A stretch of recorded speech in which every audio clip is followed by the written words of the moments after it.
mais si votre cœur est fermé, vous allez juste entendre, ça va passer d'une oreille à l'autre. Hein?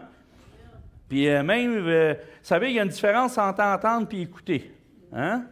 Moi, je peux entendre plein de choses, mais je n'écoute pas. Fait que moi, ce que je vous demande ce matin, êtes-vous prête à écouter la parole de Dieu? Ah, là, c'est le fun. Alléluia. La semaine passée, on a parlé de plein de choses. Hein? Il est beau le logo de l'Église. Hein? Trouvez-vous beau le logo de l'Église? Hein? Il est super beau. Moi, je trouve ça très beau. Écoutez, la semaine passée, on a parlé de la parole. Est-ce qu'il y en a qui se souviennent un peu de ce qu'on a parlé? Oh boy! Ah, ceux qui étaient là, vous souvenez-vous de ce qu'on a parlé? Hein? Et voilà! Eh bien, c'est ça qu'on a parlé. Hein? La puissance de la parole. Est-ce que la parole est puissante? Pourquoi qu'elle est puissante? Parce que dans le fond, c'est juste des mots? Non? C'est pas juste des mots? Ah! Oui, vas-y. Ah, et voilà. Savez-vous, la parole, dans Jean, il est dit, la parole fut faite chair. Hein? Et c'est qui est la parole? Jésus. Tout ce qui est dans cette parole est inspiré de l'Esprit de Jésus. Tout ce qui est dans cette parole annonce Jésus, manifeste Jésus et glorifie Jésus. Et ce qu'on veut, c'est entendre la parole de Jésus. Pas la parole d'un homme, parce que je pourrais parler ici puis pas être obligé de prendre la parole de Dieu. Hein? Mais je peux vous garantir une chose, ça n'aurait aucun effet dans votre vie. On aurait peut-être beaucoup de fun, mais le fun, ce n'est pas ça qui te transforme. Hein? Ce qui transforme, c'est la parole de Dieu. Puis vous le savez, j'aime ça m'amuser avec vous autres, j'aime ça rire avec vous autres. Mais quand il est question de la parole, je peux vous garantir d'une chose, vous ne me verrez jamais blaguer sur la parole. Parce que c'est quelque chose de sérieux. C'est quelque chose qu'on doit respecter, qu'on doit avoir une révérence pour qu'est-ce que Dieu nous a donné. Le mot testament veut dire héritage. Hein? C'est notre héritage en tant qu'enfant de Dieu. Lorsque moi, si je reçois un héritage, je vais en prendre soin. Êtes-vous d'accord avec ça? Hein? Un exemple, si mon père m'a donné une bague, même si je suis dans la pauvreté, je ne la vendrai pas, ma bague, parce que c'est l'héritage de mon père. Hein? C'est comme ça que ça fonctionne généralement. Petite gorgée d'eau. Oui, chérie. Oui. La semaine passée, on a parlé que la puissance de la parole, que c'était indéniable que la parole de Dieu était l'Esprit de Jésus.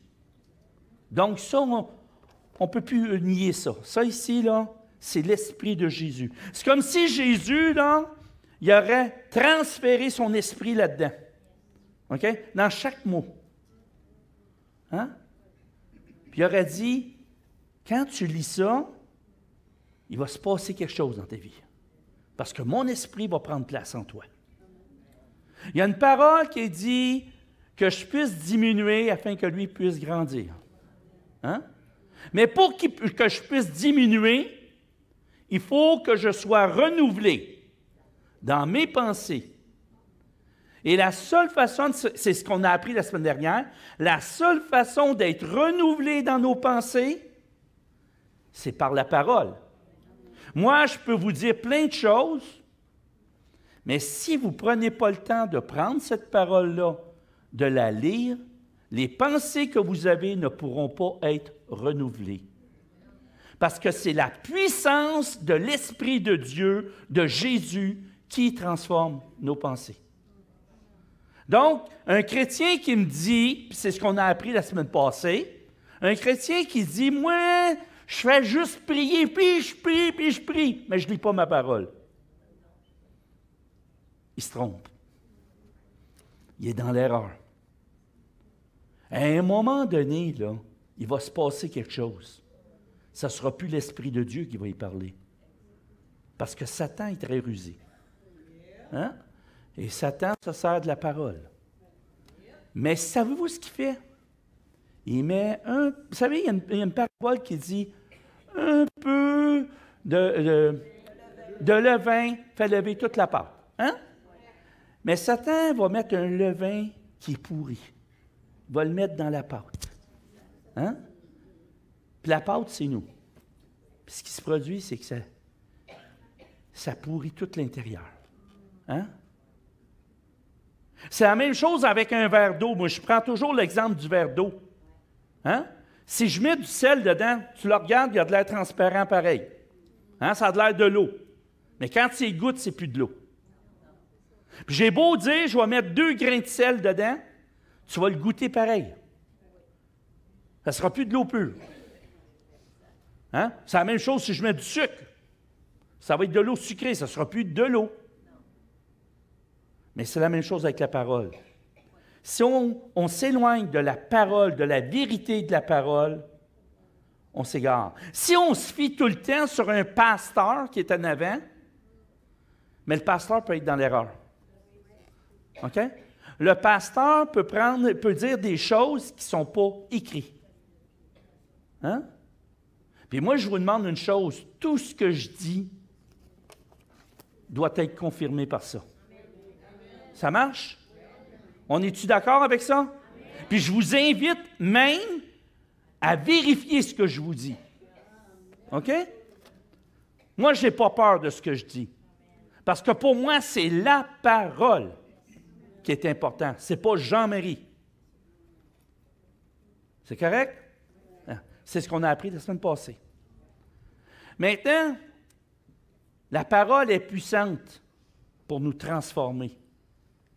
Mais elle est puissante, on a appris ça aussi, pour nous guérir. Hein? Parce que la parole est l'esprit de Jésus. Lorsque Jésus était sur la terre, qu'est-ce qu'il faisait? Guérissait, chassait les démons. Cette parole est capable de nous guérir de toutes nos maladies. OK? Parce qu'il dit, c'est par mes meurtrissures que vous êtes guéris de toute maladie. Il n'a pas dit seulement une maladie. Il a dit toutes les maladies. Amen? Et il va nous donner le moyen pour guérir. Des fois, il va se servir de la science. Hein? Il faut réaliser ça. D'autres fois, il va se servir du surnaturel. Hein? Et il va nous guérir de façon progressive. OK? Puis d'autres fois, ça va être de façon miraculeuse. Hein? Tu vois, la personne est là, elle est paralytique, puis pouf, elle se met à marcher.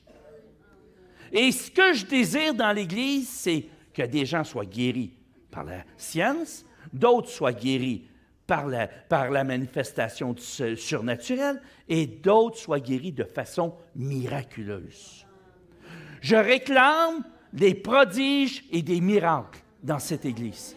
Parce que j'ai le droit, en tant qu'enfant de Dieu, de réclamer ça, parce que c'est une promesse que Dieu a faite. Amen. Amen. Vous êtes d'accord avec ça? Et c'est écrit. Et si c'est écrit, c'est parce qu'il veut le faire. Amen. Parce que Jésus ne dit rien qu'il ne fait pas. Maintenant, il y a un problème. C'est que si moi je me mets à douter de cette parole, elle n'a aucune efficacité. La seule façon que cette parole peut avoir de la puissance, c'est par ma foi. Elle va être en action par ma foi. Elle va agir par ma foi. Parce que Dieu nous dit même dans sa parole, « Je suis le rémunérateur de la foi. » Qu'est-ce que ça veut dire ça? Je récompense la foi de mes enfants. Quand mon enfant me fait confiance, quand il y a une confiance absolue en moi, moi, Dieu, moi, le Dieu Tout-Puissant, le Dieu qui guérit, le Dieu qui pourvoit, le Dieu des armées, j'agis. J'agis. Parce que j'aime mes enfants. Amen? Ça, c'est ce qu'on a appris la semaine passée. Est-ce que c'est bon? Qu'est-ce qu'on a appris? Hein? On a appris aussi que la parole nous délivre de notre captivité. Hein? Que la parole est tellement puissante qu'elle brise les chaînes. Hein? Est-ce qu'elle brise les chaînes? Oui. Mais comment qu'elle le fait? Certains vont avoir une addiction, mettons, aux drogues. Dieu peut les délivrer en les amenant dans un processus de guérison interne. OK? Parce que la drogue n'est seulement que le symptôme. Ce n'est pas la maladie. OK? Donc, on doit guérir ce qui est en dedans. Fait que le Seigneur amène la guérison intérieure.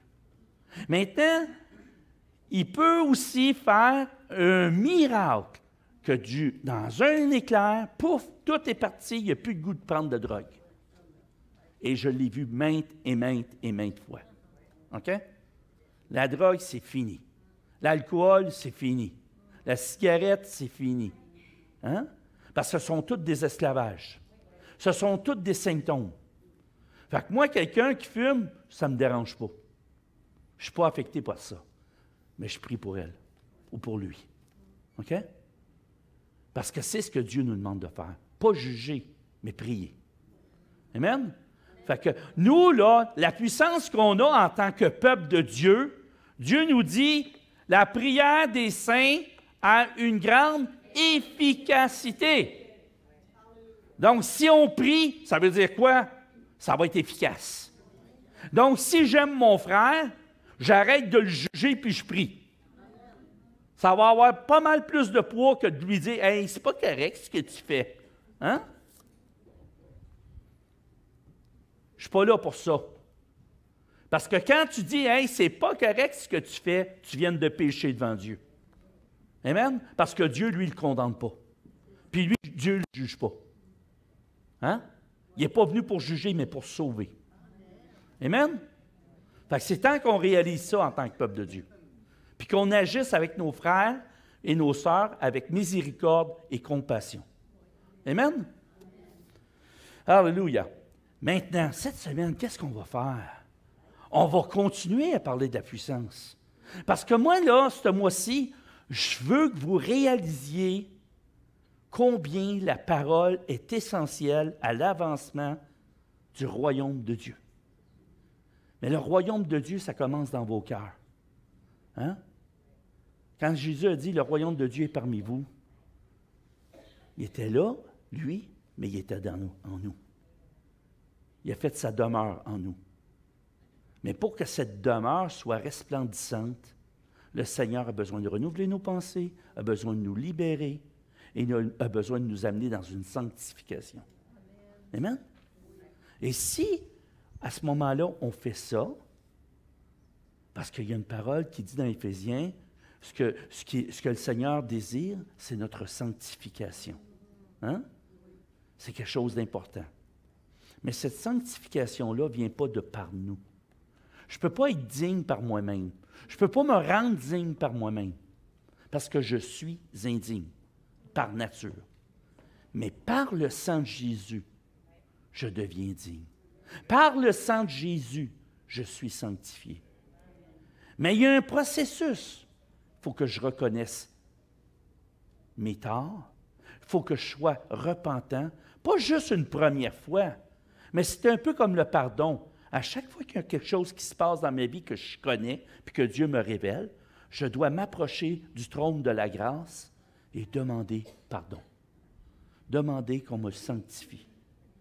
Et là, Dieu fait l'œuvre. Mais pas être pénitent, être repentant. Il y a une différence entre la pénitence et la repentance. La pénitence, c'est que tu t'approches d'une croix en bois et tu dis « Seigneur, pardonne-moi ». Et tu te retournes de bord, tu dis « Je vais continuer ». Est-ce que c'est clair? OK? Maintenant, la repentance, c'est « Seigneur, je regrette sincèrement d'avoir agi comme ça. Aide-moi à ne plus agir comme ça. Pardonne-moi et aide-moi. Donne-moi la capacité, le vouloir, le pouvoir d'abandonner ce péché. » Ça ne veut pas dire que tu ne pécheras plus. Ça veut dire que le Seigneur va te transformer de gloire en gloire. Puis un jour, le péché que tu as commis, que tu commettais de façon sporadique parce que tu ne veux pas le commettre, mais une année, tu vas te rendre compte que tu ne le commets plus. Puis tu ne comprendras pas comment. Parce que Dieu va avoir renouvelé tes pensées, va avoir changé ton cœur. Il va prendre ton cœur de pierre, il va en faire un cœur de chair. Puis souvent, le cœur de pierre, réalisez-le, là, c'est un cœur, c'est une grosse pierre. Mais à l'intérieur, il y a un diamant. Puis le Seigneur enlève, pouf, une couche à la fois, afin d'exposer le diamant. Et lorsque le diamant est exposé, wow! Quelle belle personne! Hein? Et c'est ce que Dieu veut pour nous, pour chacun de nous autres. Amen? Alléluia! Tu peux-tu mettre l'autre, s'il vous plaît? Alléluia! Jean 8, 47 dit, « Celui qui est de Dieu écoute la parole de Dieu. » Et là, il va dire quelque chose. « Vous n'écoutez pas parce que vous n'êtes pas de Dieu. » Donc, ça veut dire quoi? Ça veut dire que si je lis la parole, puis j'y obéis pas, ça fait que je fais juste l'écouter, puis je ne suis pas de Dieu. Est-ce que je suis assez clair? Savez-vous qu'est-ce que Dieu aime le plus? L'obéissance. Qu'est-ce qu'un père terrestre aime le plus de ses enfants? L'obéissance. Hein? Il n'est pas différent de nous autres. Moi, quand mes enfants m'obéissaient, je les regardais, puis j'étais fier d'eux autres. Quand ils désobéissaient, oh boy, je n'étais pas patient comme Dieu. Vous savez, je les ramassais par le trignon. Oui, c'est toi. Qu'est-ce que je t'ai dit, là? Non, je n'étais pas comme ça. J'étais pire que ça. Non. Sérieusement. Sérieusement. Vous savez, Dieu est bon et patient avec nous. Il est vraiment patient. Mais il nous dit ceci, celui qui est de Dieu écoute les paroles de Dieu. Et quand on parle d'écouter, c'est de les mettre en action. Amen? On doit mettre en action les paroles de Dieu. Passons à l'autre, s'il vous plaît. L'autre diapo. Wow! Wow, c'est fun, ça, hein? Tchou, tchou, tchou. As-tu aimé ça? Oui. Hébreux 4.12. Car la parole de Dieu est vivante et efficace. Êtes-vous d'accord avec ce qui est écrit là? Est-ce que la parole de Dieu est vivante? Oui, parce que c'est l'Esprit de Jésus. Hein? C'est l'Esprit de Jésus. Alléluia. Mais pas juste vivante, elle est efficace. Plus tranchante qu'une épée quelconque à deux tranchants. J'ai montré mon épée que j'ai dans le bureau la semaine passée. C'est ça, une épée à deux tranchants. Savez-vous qu'est-ce qu'il faisait? Pognait l'épée. Les deux côtés. C'était réglé. Fait que vous savez que c'est plus tranchant que ça, imaginez-vous. Aïe, aïe. Pénétrante jusqu'à à partager âme et esprit. Wow! C'est quelque chose, là. Hein? Réalisez ça, là. Jointure et moelle. Mais c'est là l'important. La parole de Dieu, elle juge les sentiments et les pensées du cœur. Et c'est pour ça que certains s'éloignent de ça. Ils s'éloignent de lire leurs paroles parce que quand ils lisent leurs paroles, ça les confronte à ce qu'ils sont. Et là, à chaque fois que tu es confronté, tu as un choix. Soit d'obéir à ce que Dieu dit, ou soit de détourner de ce que Dieu dit. Mais si tu décides d'obéir, Dieu commence à transformer ta vie. Mais tu ne dois pas le faire parce que tu as peur. Tu dois le faire parce que tu aimes Dieu. Maintenant, il y a un processus. Tu décides d'obéir à la parole, Dieu va te donner le vouloir, il donne le vouloir d'obéir et la capacité d'accomplir sa volonté. Est-ce qu'il y en a qui veulent recevoir de Dieu le vouloir et le pouvoir?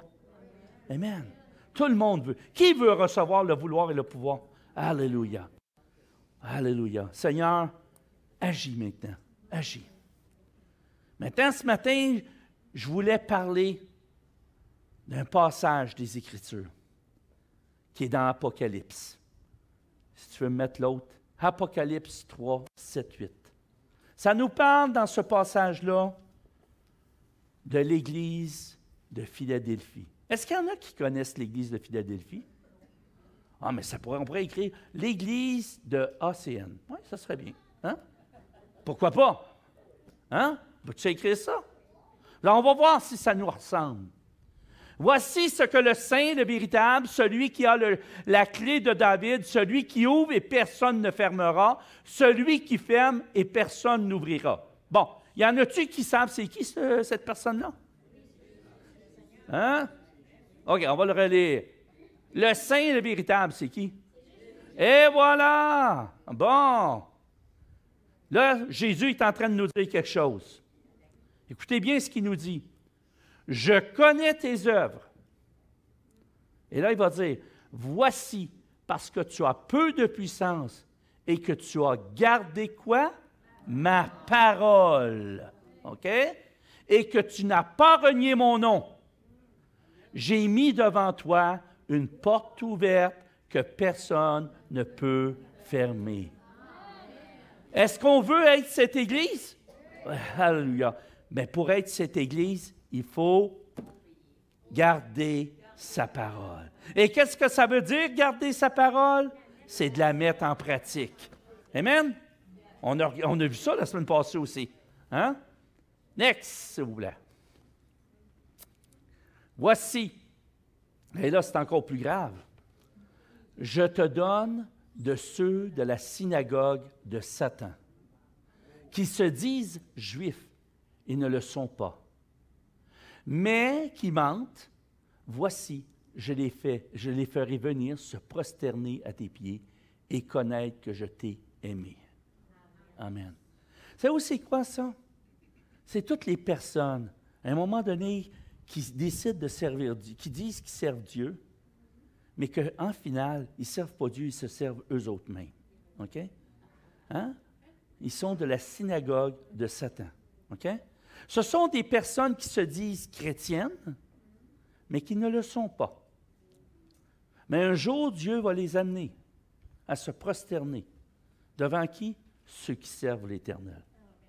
Ce qui veut dire qu'il va les amener à une repentance devant nous autres.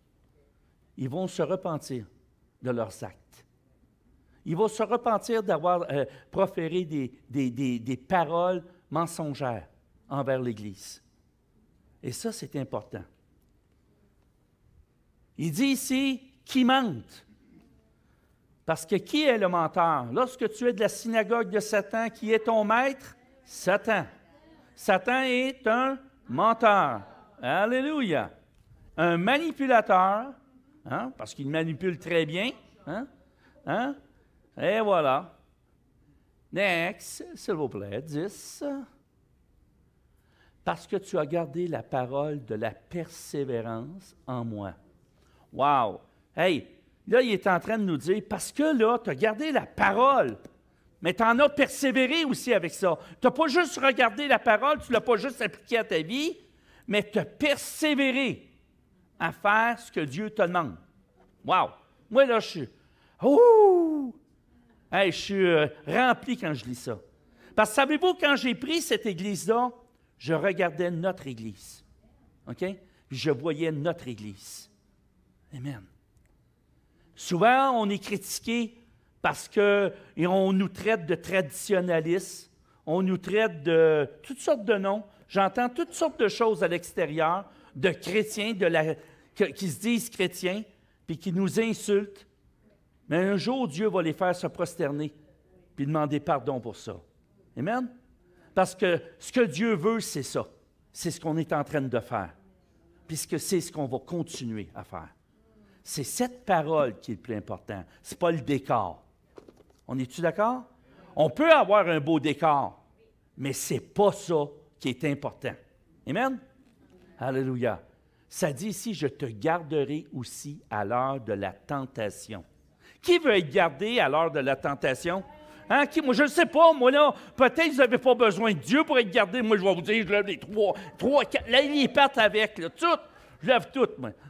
Je lève tout. J'ai besoin du Seigneur. Alléluia. Parce qu'il dit ici qu'il va venir sur le monde entier. Voyez-vous venir quelque chose présentement? Moi, je veux savoir s'il y en a qui réalisent qu'est-ce qui se passe dans le monde. Hein? Puis qu'il y a des choses qui s'en viennent. Alléluia. Donc, il faut-tu se préparer? Mais comment on peut se préparer si on n'a pas de puissance? Puis la seule façon d'aller chercher la puissance, c'est par la parole. Bon, on a compris.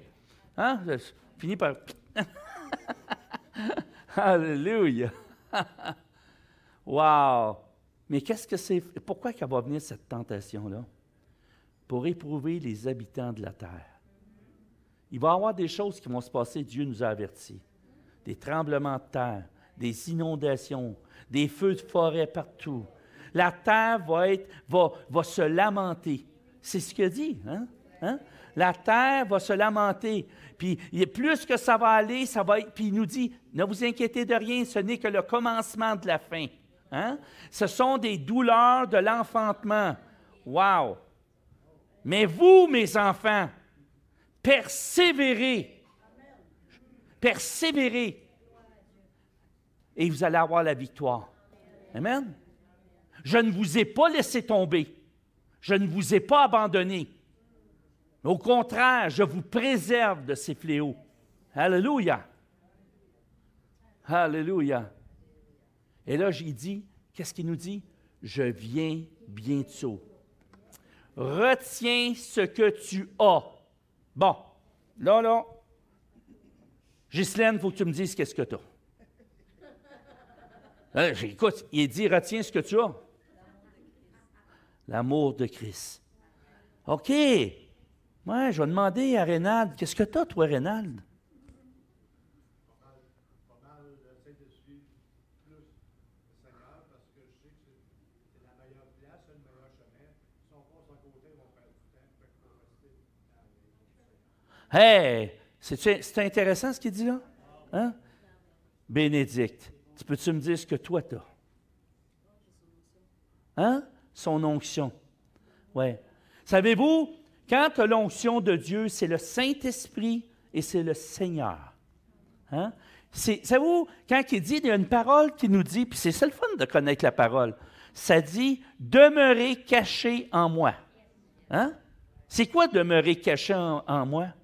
C'est demeurer en Jésus. Excusez, j'ai un problème avec le micro. Bon, je vais me placer de même. Non, c'est correct, ça va. Alléluia. Demeurer caché en moi. Et pour demeurer caché en lui, on doit être unis à lui par la prière et par la parole. Bon. Si je ne prie pas puis je ne lis pas ma parole, je vais être caché dans quelqu'un d'autre. Puis là, ce n'est pas en bonne place. Hein? Là, j'ai le choix de suivre Jésus ou de suivre l'autre. Faites le choix. Il n'y a pas d'alternative, il n'y a pas de troisième personne. Il y en a juste deux. Hein? Soit lui ou soit l'autre. Savez-vous qu'il y a des églises dans le monde, des églises chrétiennes qui ont décidé de suivre les deux? Oui, ils se promènent entre les deux. Ils se promènent entre les deux. Prêche la parole de Dieu, puis ils servent Satan. C'est bon, hein? Savez-vous qu'est-ce qui se passe? Les gens sont détruits. Et voilà, des villes sont détruites. Puis après ça, on se surprend de ce qui se passe. Mais nous, ici, on sert l'Éternel des armées. On sert Jésus-Christ. Bientôt, on va mettre une croix en avant pour se rappeler tout le temps que c'est lui c'est lui le premier. Amen? Amen. On n'a pas fini de faire des petits changements, mais c'est pour le meilleur. OK? Mais moi, je veux une croix ici. Ça m'en prend une. Ça me manque. À chaque fois que je prêche, il me manque quelque chose. Il manque la croix de Jésus. Parce que moi, je prêche la croix. Je prêche Jésus. Puis c'est lui qui est le plus important. Amen? Et là, ça dit, afin que personne ne prenne ta couronne. Qu'est-ce que je vous ai dit tantôt? On est tous des enfants du royaume de Dieu, destinés à être des princes et des princesses. Qu'est-ce que ça n'a, un prince et une princesse? Une couronne. Alléluia! Avez-vous hâte d'avoir votre couronne? Yeah! Alléluia! Merci Seigneur. Alléluia. Maintenant, j'aimerais ça qu'on passe à l'autre diapo. Alléluia. Deutéronome 29, 7 dit, « Vous observerez donc les paroles de cette alliance et vous les mettrez en pratique. » Et qu'est-ce qu'il dit? « Afin de réussir dans tout ce que vous ferez. » Bon, moi, j'ai le goût d'évangéliser, mais je ne prie pas et je ne lis pas ma parole. Je ne comprends pas, je n'ai pas de succès. Hein? Ça ne marche pas bien, bien, mon affaire. Hein? Ben là, mets-toi à genoux un peu, lis ta parole, puis demande au Saint-Esprit qui te guide. Tu vas voir, ça va se faire tout seul. Dieu va attirer les gens à toi. Savez-vous pourquoi? Parce que quand on lit notre parole, puis qu'on prie, l'onction de Christ descend sur nous. C'est ça qui se passe. Premièrement, il nous sanctifie, et là, il peut nous utiliser. Hein? Parce qu'on a un Dieu saint, et ce Dieu-là, il veut qu'on soit saint, comme il est saint. Amen? Il vient chercher un peuple saint et irréprochable. Amen? Oui? Ah, ça se peut. 29,7, c'est-tu 29,7? Je me suis peut-être trompé en l'écrivant. Excusez, mais vous le trouverez, c'est dans Deutéronome. Faites une recherche. C'est sûr que c'est dans Deutéronome. Attendez, allez-vous chercher ça, là. C'est le verset 9, hein? Excusez, c'est le verset 9. On s'excuse. Me pardonnez-vous pour l'erreur? Hey, vous n'avez pas le choix, de toute façon.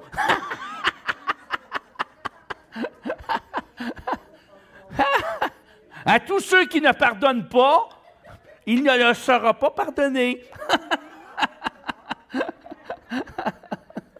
Alors, je m'attends que vous me pardonniez. Merci Seigneur. Alléluia. Ah, c'est mieux, merci. Ah, gloire à Dieu. Voyez-vous, la correction est déjà faite. Amen. On passe à d'autres choses, s'il vous plaît. Psaume 119. Il y a un frère qui m'a parlé de ce psaume-là tantôt. Hein? C'est incroyable. Bon, il ne savait pas que j'avais ça dans ma prédication. Hein? La révélation de tes paroles est claire. Elle donne de l'intelligence aux simples. Bon, je veux savoir qui va avoir de l'intelligence ici. Hein? Ah, bon, OK, je vais demander aux jeunes. Quel jeune a de la difficulté à l'école? Savoir ça, là. Y a-t-il des jeunes qui ont de la difficulté à l'école? Non? Est-ce qu'il y a des jeunes? Oui, OK, il y en a qui ont de la difficulté à l'école? Ah oui, j'en vois un, là. J'en vois un. Il a les cheveux blonds, là. Il est juste entre deux filles, là. Alors, regarde, on va le répéter. Tu vas le lire avec moi. La révélation de tes paroles est claire. Hein? Elle donne de l'intelligence aux simples. Non, là, quand même, tu n'es pas un simple, là, mais tu es un petit peu plus intelligent qu'un simple, mais on va te donner un petit peu plus d'intelligence. C'est correct, ça? Hein? Regarde, commence à lire ça, puis je te garantis que le reste va venir. Amen. Alléluia. La parole se révèle à nous. Souvent, les gens veulent avoir de la sagesse. Mais le commencement de la sagesse, c'est de connaître Dieu. Hein? Fait que si tu connais Dieu, mais pour le connaître, il faut que tu ailles à la parole. C'est l'Esprit de Dieu. Comment tu vas connaître Dieu si tu ne lis pas sa parole?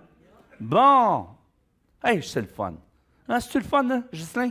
Ça, moi, je trouve ça le fun. Amen. Next.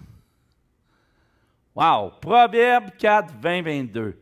Mon fils, sois attentif à quoi? Où sont ces paroles-là? Ah non, vous n'avez pas de l'air à le savoir. Bon, mais là, je veux le savoir, moi. Où sont ces paroles? Amen. Bon. Prête l'oreille à mes discours. Il y en a pas mal de discours là-dedans. Il y a des paraboles, il y a plein de choses. Très intéressant. Je vous le dis, là, c'est pas juste un livre historique. Hein? C'est un livre, je vous dirais, psychologique aussi. Il nous aide à changer notre façon de penser. Hein? Il change nos cœurs. Je pourrais vous dire aussi, il ressuscite des morts. C'est écrit ici. Vous semble-t-il incroyable que Dieu ressuscite les morts? Ben oui, Dieu ressuscite les morts. Ça se peut-tu, hein? Et là, il dit qu'il ne s'éloigne pas de tes yeux. Garde-le dans le fond de ton cœur. Wow. Car c'est la vie pour ceux qui les trouvent. C'est la santé pour tout leur corps. Et après ça, ça dit, préserve ton cœur plus que toute chose. Hein? De là viennent les sources de vie. Donc, s'il n'y a plus de vie là, pas grand-chose qui va sortir. Hein? Donc, tu dois te préserver. Tu dois t'éloigner de personnes qui essaient de te détruire, de personnes qui vont te dire des paroles mensongères, des personnes qui ne font que faire de la médisance ou de la critique. Éloigne-toi, parce que tu es en train de contaminer ton cœur. Et Dieu est en train de le nettoyer, mais l'ennemi veut le contaminer. Donc, tu dois t'éloigner de ces gens-là ou les arrêter.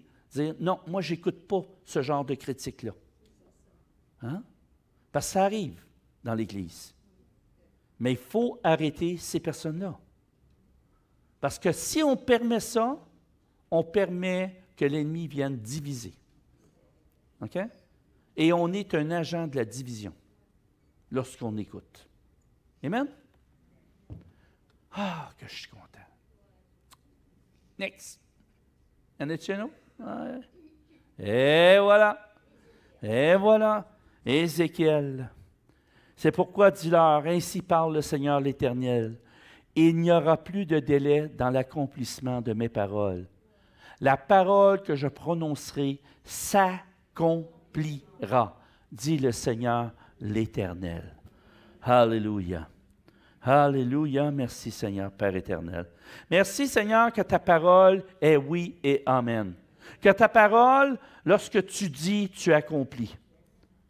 Lorsque tu as écrit et tu as inspiré les prophètes, tu as inspiré les apôtres, tu as inspiré des hommes de Dieu, tu leur as donné des paroles de vérité qui sont encore efficaces aujourd'hui et qui sont encore applicables aujourd'hui. Ce n'est pas parce qu'ils ont été écrits il y a 2000 ans qu'ils n'ont pas de puissance. Au contraire, elles ont encore plus de puissance parce que tu as écrit des choses pour notre génération. Et Seigneur, tu nous avertis par les prophètes des choses qui doivent arriver. Seigneur, que tu puisses ouvrir nos yeux spirituels, que tu puisses toucher nos cœurs, afin qu'on puisse être transformé de gloire en gloire par ta parole. Seigneur, tu le dis, ta parole s'accomplira avec certitude. Et Seigneur, nous y croyons. Alléluia. Maintenant, j'aimerais terminer avec quelque chose que le Seigneur m'a mis à cœur tantôt. Il m'a mis à cœur l'Église. Puis il m'a dit que plusieurs étaient sèches. Hein? Et je vais vous lire un passage d'Ézéchiel 37. OK? Oui. La main de l'Éternel fut sur moi et l'Éternel me transporta en esprit et me déposa dans le milieu d'une vallée remplie d'ossements. Et le Seigneur me montrait qu'il y avait des ossements dans l'assemblée. OK? Il me fit passer auprès d'eux tout autour, et voici, ils étaient fort nombreux à la surface de la vallée, et ils étaient complètement secs. Il me dit, « Fils de l'homme, ces eaux pourront-ils revivre? » Une bonne question. Je répondis, « Seigneur éternel, tu le sais. » Il me dit, « Prophétise sur ces eaux et dis-leur, ossements desséchés, écoutez la parole de Dieu. » Et ce matin, je prophétise sur ces personnes qui sont comme ces ossements. Et j'ordonne maintenant que ces ossements revivent, se mettent à revivre dans le nom de Jésus.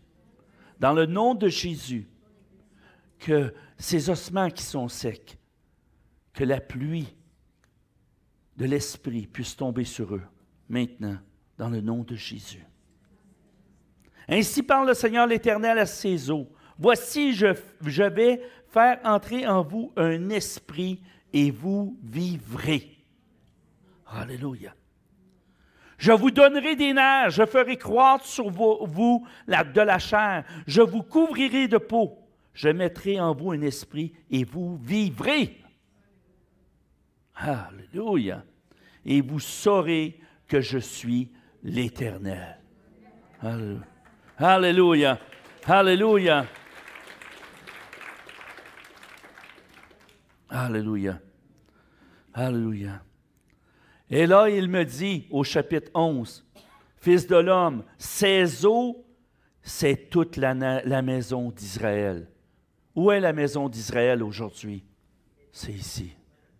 C'est ici. C'est ici la maison d'Israël. Voici, ils disent, « Nos eaux sont desséchées, notre espérance est détruite, nous sommes perdus. » Prophétise donc et dis-leur, « Ainsi parle le Seigneur l'Éternel. Voici, j'ouvrirai vos sépulcres. » Et moi, là, je sais que le Seigneur est en train de faire quelque chose présentement, là. Je le ressens dans mon cœur. Ça bouillonne dans mon cœur. OK? Et je n'ai jamais frémi autant que ça, présentement. Je sais que même si c'est pour une personne ici, le Seigneur est en train de faire quelque chose, là. OK? Je vous ferai sortir de vos sépulcres, ô mon peuple, et je vous ramènerai dans le pays d'Israël. Alléluia. Seigneur, ramène ces personnes que dans leur cœur, Seigneur, se sont éloignées. Seigneur, fais revivre en eux, Seigneur. Redonne la vie en eux. Oui, Seigneur. Et vous saurez que je suis l'Éternel lorsque j'ouvrirai vos sépulcres et que je vous ferai sortir de vos sépulcres, ô mon peuple. Je mettrai mon esprit en vous et vous vivrez, dit le Seigneur. Je vous rétablirai dans votre pays. Alléluia. Et vous saurez que moi, l'Éternel, j'ai parlé et agi, dit l'Éternel. Alléluia! Dieu est bon. Alléluia. Père éternel, je prie maintenant et prophétise, Seigneur, sur cette Église. Seigneur, que tous les ossements, Seigneur, qui y sont, Seigneur, puissent revivre. Que tu puisses mettre les nerfs, la chair, ton esprit, et que, Seigneur, qu'ils puissent vivre à nouveau, Seigneur. Donne la vie à ton Église, ô Dieu, par ta parole. Que ton esprit, Seigneur, soit déversé maintenant. Et que ton Église revive dans le nom précieux de Jésus-Christ. Amen. Amen. Amen. Alléluia. J'inviterai l'équipe de louange, s'il vous plaît, en avant. Alléluia. Alléluia. Est-ce que Dieu est bon? Alléluia. Alléluia. J'aimerais, avant que l'équipe de louange commence à jouer, j'aimerais vous annoncer une nouvelle. Ma sœur, vendredi dernier, ma sœur est décédée d'un cancer. Et vous savez, quand on perd un membre de notre famille, c'est toujours douloureux. Hein? Mais par contre, j'ai une joie et une paix en même temps. C'est indescriptible ce que je vis intérieurement. On a eu l'occasion, moi et ma femme, de l'accompagner dans les derniers moments. Puis, on a vu la gloire de Dieu. Vraiment la gloire de Dieu. Le Seigneur, vous savez, j'ai prophétisé sur les ossements, mais ma sœur s'était éloignée du Seigneur pendant des années. Et elle est revenue au Seigneur environ 3 semaines avant de décéder. Wow. Et elle était tellement remplie de la présence de Dieu, c'en était... Tu rentrais dans la pièce, tu sentais juste la présence de Dieu. Hein? Et elle ne parlait que du moment où qu'elle serait réunie avec le Seigneur. Puis elle avait seulement hâte d'être là. Puis je lui ai posé une question simple. Je dis, comment qu'on peut vivre la mort sachant qu'on va quitter des gens qu'on aime? Elle dit, on ne voit plus les choses de la même façon quand on est rendu là. Elle dit, on voit tout l'amour qu'on a semé et tout l'amour qu'on a reçu. Et Dieu nous permet de voir toute l'œuvre qu'on a accomplie sans s'en rendre compte. Puis elle dit, moi, là, elle dit, je sais que mon Seigneur m'attend. Puis elle m'a dit dans le secret, elle dit, et je vais tout savoir. Ah, ah, ah. Elle avait beaucoup d'humour. D'ailleurs, elle me ressemblait beaucoup à ce niveau-là. Fait que, d'ailleurs, on est toute une famille qui aime rire, mais qui a vécu des choses dramatiques dans leur vie. Et ça a été la force que Dieu nous a donnée, c'est d'être capable de rire. Puis, je remercie le Seigneur pour cette force qu'il nous a donnée pour pouvoir passer à travers les épreuves. Mais ma sœur a passé à travers une épreuve, une agonie horrible. Elle avait un cancer du foie, du pancréas, des intestins, des os. Elle était grugée de partout. Et elle souffrait terriblement, terriblement. Et je remercie le Seigneur pour... quand il est venu la chercher, j'étais au pied de son lit. Puis elle m'a regardé avec le grand sourire, puis elle m'a donné, elle s'est endormie, puis elle est partie. Hein? Ouais, elle est décédée le lendemain parce qu'elle était endormie, là, mais moi, je sentais qu'elle n'était déjà plus là, qu'elle était déjà partie avec le Seigneur, que c'était juste son corps qui continuait à respirer. Ah oui, à un moment donné, elle s'est endormie. Puis là, on s'est mis à jaser. Ah, elle s'est endormie, on peut quitter. Hey, hey, wow, wow, je suis encore là, moi. Vous savez, elle avait beaucoup d'humour. J'ai la joie de pouvoir faire le service funéraire de ma sœur ici à l'église, qui va se faire ici à l'église. Parce que ma sœur, étant donné qu'elle avait accepté le Seigneur, mais qu'elle n'avait pas d'église attitrée, elle m'a demandé si c'était possible de faire ça ici. Et j'ai demandé au comité, le comité m'a donné l'autorisation de le faire. Parce que, en tout cas, c'est un honneur pour moi que ça soit fait ici. Et c'est mon frère Claude qui va officier le service, parce que mon frère est pasteur aussi. Fait que tout va se faire ici. Amen. Et je vous donnerai les dates pour ceux qui veulent être présents, vous serez les bienvenus. Puis ça va faire du bien de voir des gens qui sont ici. Amen. Merci Seigneur pour ma sœur. Merci pour la gloire que j'ai vue sur elle. On ressentait la présence de Dieu. Je peux vous assurer que ce n'est pas la première personne que j'accompagne à la mort, et tous les chrétiens que j'ai accompagnés à la mort sont partis avec un sourire, avec une paix que tu ne peux même pas imaginer. J'ai eu des gens qui m'ont témoigné, j'étais dans leur chambre et ils me disaient, « Bien, voyons, Jean-Marie, tu ne vois pas les anges? » Hein? Hein? Puis il y avait des anges partout. Ah oui? Oui? Oui. Puis, oui, c'est ça. Et ma sœur, avant de mourir, elle m'a dit, tu sais, Jean-Marie, elle dit, dis-le pas à personne, mais elle dit, Jésus m'a tenu la main, j'y ai vu sa main. Elle dit, je souffrais tellement, j'ai dit, Seigneur, viens m'aider. Puis il m'a tenu la main. Ouais. Fait que, vous savez, le Seigneur ne nous abandonne pas. Hein? Mais elle voyait des anges. Puis, merci Seigneur. Merci Seigneur. Mais il y a eu un combat. Aujourd'hui, on a l'aide médicale à mourir. Hein? Et on a les soins palliatifs. Et il y a une semaine et demie à peu près, je pense. Ouais, une semaine et demie, ouais, peut-être une semaine. Hein? Une semaine. Dimanche passé, ma soeur m'appelle et me dit que ma soeur Carole, qui est décédée, avait décidé d'avoir les soins, l'aide médicale à mourir. Mais ma soeur était tellement souffrante que ce n'est pas une question. Vous savez, souvent les gens me posent la question, comment tu réagirais, quelqu'un te dirait ça. Sur le coup, j'ai réagi, bien non, elle est chrétienne, elle ne peut pas faire ça. Mais si je pense éthiquement parlant, c'est inacceptable, mais humainement parlant, je comprends. J'ai la compassion. OK? Et je respecte son choix. Mais en même temps, j'ai dit non, je ne peux pas accepter ça. On a parlé avec l'intercession, puis je remercie l'équipe de Nana et Julie qui ont prié. On a prié pour que ça soit renversé, cette décision. Et le lendemain matin, ma sœur a eu la visite d'un médecin qui lui a offert les 2 alternatives. Et elle a choisi les soins palliatifs. Parce que ce qu'elle voulait, c'est arrêter de souffrir. C'est pas de mourir comme ça, là, mais c'était d'avoir ça. Mais écoutez, ce n'était pas terminé le combat. Pendant la semaine, il y a une infirmière qui est venue la voir pour essayer de la convaincre d'avoir de l'aide médicale à mourir.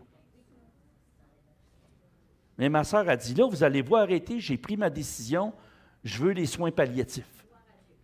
Donc, elle est partie avec des soins palliatifs que je considère corrects.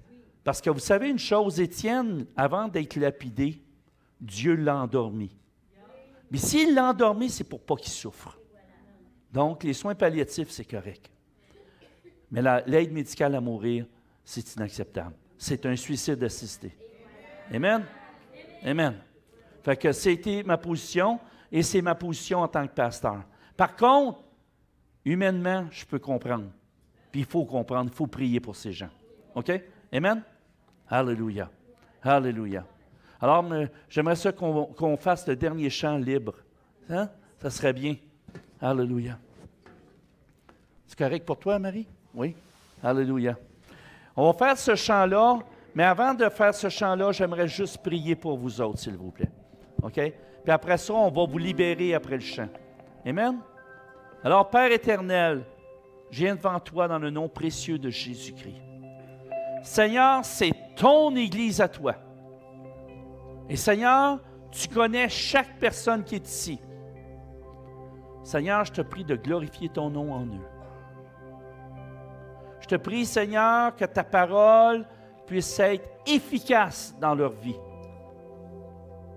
Je te prie, Seigneur, que chaque personne qui va avoir l'audace de mettre en pratique ta parole, que tu puisses, Seigneur, les fortifier, Seigneur, les aider, Seigneur, à accomplir ta volonté. Père, déverse sur eux, Seigneur, ton onction. Dans le nom de Jésus. Attendez. Et j'aimerais juste savoir s'il y a des gens que c'est la première fois qui sont ici, pour la première fois. Juste levez votre main, qu'on puisse vous souhaiter la bienvenue. On a oublié de faire ça, mais je vous souhaite la bienvenue. Bravo. Bravo. Alléluia. Merci, Seigneur. Merci pour notre Église. Merci, Seigneur, que tu nous gardes dans ta parole. Que cette Église, son ancre, c'est ta parole. C'est pas un homme, c'est toi. C'est ton esprit qu'on veut. C'est ta puissance à toi. Pas pour nous, Seigneur, mais pour que des gens soient guéris et délivrés. Alléluia. Et que tu sois glorifié en toutes choses. Merci, Père. Et Seigneur, libère maintenant. Libère ton peuple dans le nom précieux de Jésus-Christ.